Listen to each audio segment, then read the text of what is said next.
손자의 말 중에서 전에 이게 조사를 해봤어요. 이게 손자병법을 안 읽으셨어도 웬만큼 들은 건 다 있거든요. 그래서 손자병법 하면 생각나는 게 뭡니까? 그러면 저 그 책 안 읽어봤는데요라고 대답하는 사람은 거의 없어요. 사실은 다 안 봤음에도 불구하고 뭔가 한마디는 합니다. 뭐 지피지기면 백전 불태 이런 말을 하는데 제일 좋아하는 구절이 뭡니까라고 그러니까 좀 리더분들한테 물어봤어요. 아무한테나 묻지 않고. 그랬더니 저도 사실 지피지기가 나올 줄 알았어요. 그랬더니 의외로 저게 나왔어요. 싸우지 않고 이기는 것이 최선의 승리다. 저도 깜짝 놀랐습니다. 근데 이거를 또 많은 사람한테 물으면 싸우지 않고 이기는 게 최선의 승리다. 뭐 같습니까? 그러면 뭐 한 대도 안 맞고 패는 거. 뭐 전쟁에 났는데 우리 편은 한 명도 안 다치고 그냥 깨끗하게 이기는 거. 투자는 한 푼도 안 했는데 한 100억 버는 거. 무슨 말인지 이해하시죠? 이렇게 생각을 해요. 그래서 이래서 절대 영웅이 못 돼요. 손자가 말하는 승리하는 사람도 못 돼요. 이런 도둑놈 씹어가지고 어떻게 뭐가 되겠어요. 다이어트를 하는데 땀도 하나 안 풀리고 잠만 퍼자면 살 빠지는 게 있습니다. 있죠. 죽으면 그렇게 돼요. 살이 쫙쫙 빠져요. 그것은 살아서 성공하는 방법이 아니에요. 그러면 손자가 싸우지 않고 이기는 게 최선의 승리라는 말을 왜 했느냐. 손자의 시대에 있어서 어떤 전략이 필요하고 어떤 전술이 필요한가라는 건데 이것은 손자의 시대적 환경과 관련이 있습니다. 손자는 춘추 시대 말기를 살았는데 중국이 지금의 뭐 한 일개 성보다 그 정도로 막 수십 개 나라로 나눠져 있을 때예요.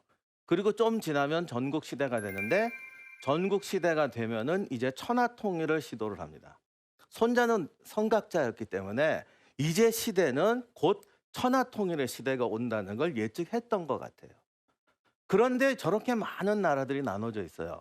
그리고 이게 다 비슷비슷해요. 그래서 손자의 딜레마가 뭐냐면 자 여기서 천하 통일을 하려면 일단 내가 옆에 나라를 하나 먹어서 힘이 2배가 돼야 다른 나라를 삼킬 수 있을 거 아니에요. 그래서 옆에 나라를 예를 들어 먹거나 공격을 했다고 쳐요. 그러면 자기 나라 군대에 최소한 반은 빠져나갔겠죠. 그러면 그 옆에 있는 나라는 바보냐고요. 그 틈을 노려서 그때 손자가 이제 오나라에 가서 장군을 했는데 뭐 초나라가 친다거나 월나라가 친다거나 옆에서 칩니다. 그러니 맨날 이겨도 옆에서 방해를 놓기 때문에 돌아와야 돼요. 왜? 내가 2배가 되려고만 해도 옆에서 방해를 놓으니까. 그래서 이런 결론이 나옵니다. 오나라와 그냥 옆에 나라 보세요. 오나라와 월나라가 사이즈가 비슷해. 내가 월나라만 삼키면 이제 나머지 먹는 건 아무 문제가 없어요. 나머지 50개는 다 내 거야. 근데 월나라를 삼키기가 힘든 거란 말이에요. 그럼 월나라를 삼켜서 내가 2배가 되려면 내가 한 명도 안 죽고 월나라를 꼴깍 먹어야 돼요. 물론 안 되지. 그게 보통 강국이 아닌데. 그래서 이건 말이 안 되다 싶은데 손자는 어쨌든 이 난국을 타게 하려면 우리가 2배가 돼야 된다. 어떻게? 손실을 안 입고. 그래서 이것을 전략 목표로 삼은 겁니다. 그러니까 야 듣기 좋다. 이게 아니고 내가 지금 처한 시대 상황, 내가 지금 처한 목표에서 내가 무언가를 이루기 위해서 내가 목표하는 바를 이루기 위해서 내가 무언 조건이 필요한데 그것을 뭔가를 찾아야 돼요. 찾았더니 이게 말이 안 되는 거야. 한 명도 안 다치고 남의 나라를 꼴깍 삼키래요. 이랬을 때 보통 사람은 포기하죠. 그러나 손자는 포기하지 않았어요. 아, 이게 시대적 과제다.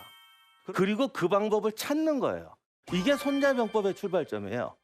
그래서 도저히 말도 안 되는 것 같은 아군과 내가 싸워서 적을 때려 죽여도 안 돼요. 왜? 적의 군대도 홀라당 먹어야 되거든. 일단 2배를 만들고 시작하자. 이것을 위해서 우리가 어떤 전략을 짜야겠는가에서 시작하는 겁니다. 이게 첫 번째 영웅의 조건입니다. 왜? 대부분 사람들은 이렇게 안 합니다. 그래서 이제 최소의 희생으로 최대의 효과를 얻어야 된다라는 결론이 나오는데 이거는 우리가 생각하는 그냥 미덕이 아니고 당위예요. 전술적 판단으로 보면. 이게 통찰이에요. 최소의 희생으로 최대의 효과를 얻자. 이거 나쁜 말이라고 생각하는 분 있으세요? 다들 그냥 거기에 끄떡끄떡 이거 좋은 말이네. 그거는 미덕으로 이해한 거예요. 그건 통찰이 아니야. 그냥 정보지. 사람은 누구나 다 죽는다. 그건 지식도 아니죠. 이게 의학 지식이에요? 아니에요. 배 아프면 소화제 먹어라. 그러면 그거 알면 의사 됩니까? 전혀 아니에요. 그거는 그냥 정보에 불과해요. 지금 내가 처한 현실에서 내 목표를 이루기 위해서는 이거를 달성해야 된다라고 선택하는 게 통찰이에요. 그래서 손자는 이것을 당위로 이해를 했죠. 보통 사람들은 왜 이걸 못하느냐? 보통 사람들은 나름 자기 목표가 있어요, 다. 그리고 뭔가 상황을 분석합니다. 분석하고 그다음 어떻게 하느냐? 손자처럼 당위를 찾지 않아요. 내가 이걸 하기 위해서는 말도 안 되는 얘기지만 남의 나라를 홀랑 먹어야 된다. 보통 이렇게 안 하죠. 그거 못해. 보통 사람은 분석을 한 다음에 자기가 할 수 있는 방법을 찾습니다. 내가 가진 무기가 뭐냐? 지금 내가 할 수 있는 게 뭐냐? 그리고 그거를 가지고 자기 목표를 선택하고 가는 방법을 선택을 해요. 그러니까 대부분 실패하고 성공하면 그냥 운이 좋은 거예요.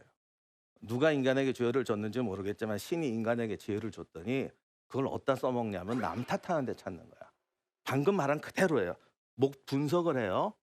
그리고는 자기가 할 수 있는 방법만 찾아요. 근데 저쪽으로 갈랬더니 이런 말도 안 되는 걸 하라고 그러잖아요. 그러면 자기가 못하는 이유를 갖다 넣어요. 이래서 안 되고 저래서 안 되고 부모님을 잘못 만나서 안 되고 사회가 잘못돼서 안 되고 그거 다 옳은 말이에요. 옳은 말인데 문제는 그래도 이게 당이라면 여기서 방법을 찾아야 되는 거야. 그건 제가 말씀드리라는 건 사회가 잘못됐어, 제도가 잘못됐어, 뭐가 잘못됐어를 무시해라. 그냥 다 네 탓이야. 이러라는 게 아니에요. 이게 잘못됐어 그리고 버려버린다고. 여기서 남 탓이라고. 손자는 그렇지 않았어요. 당위를 먼저 보고 그다음에 방법을 찾아서 도전하는 거야. 내가 절대로 안 되고 내게 수단이 없다고 생각하지만 이게 가야 될 길이라면 이 길을 찾아가야만이 내가 승리할 수 있고 천하통일을